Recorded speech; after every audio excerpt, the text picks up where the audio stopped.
Kansas City was visiting Denver, and Anthony Davis was visiting John Elway. He sacks Elway, and the KC defense was tough at the start. Tom Ruin drops the snap on a punt.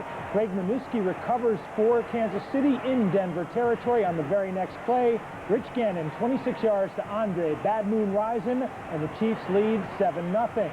And there's Andre Rison giving the Denver salute. Second quarter now, 21-14, Kansas City in the lead, but Elway hits Ed McCaffrey 13 yards to tie it up at the half, 21-21. Third quarter now, and Elway hits Rod Smith. Great catch by Smith, and that sets up Terrell Davis on the goal line, but guess what? Terrell Davis slips and fumbles. That doesn't happen too often. Kansas City recover. Rich Gannon now goes back. The drive's taken them into Denver territory. Hits Joe Horn, 26 yards for the touchdown. It's 28-21 Chiefs. Now the Chiefs up by 10, and Elway hits Billy Green, and Green breaks the tackles.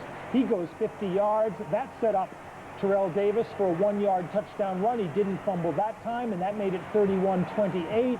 Fourth quarter, John Elway stuff. Shannon Sharp, 24 yards for the touchdown. Broncos lead by 4. Rich Gannon now on fourth down, sacked by Alfred Williams, and that was all she wrote. Denver stay undefeated. Kansas City slipped to 5-8. Elway 400 yards passing. They held Terrell Davis to only 88 yards on the ground. San Francisco was at Carolina, 7-7 after the first quarter, and then Terrell Owens decided to play quarterback.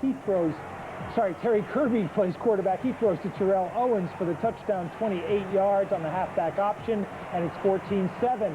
21-7 at the half, and starting off the third quarter, Garrison Hurst breaks away for a 71-yard touchdown run. He's doing that a lot this season. It was 28-7. Now at 28-14, Steve Berline hits Raghib Ismail, and Ismail goes in. He just stretches into the end zone, 40 yards on the touchdown. And now on the end around, Ismail carries the ball 36 yards down to the 20. And a couple of plays later, Tim Biakabatuka, back from injury after his third injury in as many seasons, ties the game up at 28. 2 minutes left. Berline hits Biakabatuka. Biakabatuka takes it down to the 20. And that sets up John Casey, 47-yard field goal. Casey pulls it wide to the right, and that sends the game into OT, as you can tell from the reactions. Third play of the overtime, Berline drops the snap and fumbles. San Francisco recover. Steve Young on the bootleg, goes around, fakes the pass. This is run all the way, scrambles 17 yards, slides in safe at the 13, and 2 plays later, Wade Ritchie with a 23-yard field goal wins the game in OT for the 49ers. Their second overtime win of the season. Garrison Hurst, 139 yards on the ground. Steve Berline, 3 TD passes. Chicago went up to Minnesota. It didn't take Minnesota long to get on the board. 1:46 into the game. Randy to Randy. Randall Cunningham to Randall Moss.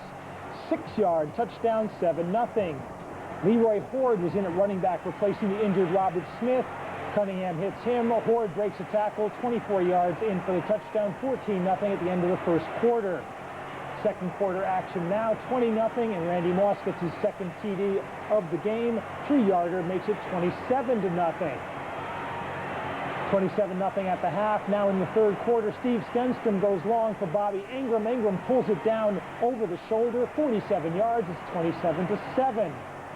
But Randall Cunningham's got the answer for that. He's tired of throwing short to Randy Moss, so after the pump fake, he goes deep, 34 yards. It's 34-7. The Vikings unstoppable. Randy Moss's third touchdown of the game. Chicago wasn't dead yet, though. Edgar Bennett took it in from 5 yards out to make it 34-14, and then they went back into scoring position, but Steve Stenstrom fumbled on the quarterback draw, and Dwayne Rudd picked it up on the 6-yard line, and Rudd rumbled 94 yards for the touchdown. That made it 48-14. The final score was 48-22, and this qualifies as a taunting penalty in my book. Steve Stenstrom threw for 300 yards, but Cunningham 349 and 4 TDs. Moss 8 catches, 3 TDs for the second week in a row. And Dallas visited Coach Ditka in New Orleans, and it was Leroy Glover leading the pressure. Troy Aikman called for grounding the ball in the end zone. That's a safety and 2 points for the Saints. This time Glover nails Emmitt Smith behind the line of scrimmage, and with the score 9-3, 2 minutes to go in the half, it's an 89-yard pass from Kerry Collins to Andre Hastings. And the Saints would eventually lead 19-3 at the half. Now 22-3 in the third quarter. Joe Johnson nails Emmitt Smith. It was not a good day for Emmitt Smith. Johnson gets him again down by the goal line. Smith finished with 6 yards on 15 carries. Look at that again. Emmitt Smith, 15 carries, only 6 yards. Dallas only had 8 yards rushing overall. A good day for Kerry Collins, who seems to get along with Coach Ditka pretty well. And New Orleans' playoff hopes are not dead. And now in the rest of the league, Don Hollis had a nightmare game for Oakland in their first 2 games of the season, but in week 3 we saw some signs that things weren't off with Miami and Oakland. And the Donald had a nightmare game. Donald Hollis intercepted by Sam Madison when Oakland was in scoring position early in the first period. Now Hollis is sacked by Robert Jones, the Miami linebacker, and on the very next play, Hollis throwing out of his own end zone. Zach Thomas with the interception and steps in, easiest touchdown he'll ever have. 10-0 Miami in the lead. Now on the ensuing kickoff, Rodney Williams on the return, he fumbles. It's recovered by Dwight Hollier. And that means Dan Marino on third down looks for Oronde Gadsden. And Gadsden dives in the end zone, just gets it in. Watch the replay. Of course, if this had been in the Meadowlands, the referees would have said no touchdown. But this one counts. It's 17-0 at the half. Donald Hollis is sacked by Sam Madison, fumbles the ball, and it's picked up. Hollis now intercepted by Robert Jones. He takes it in 14 yards. That makes it 24-3 at the half.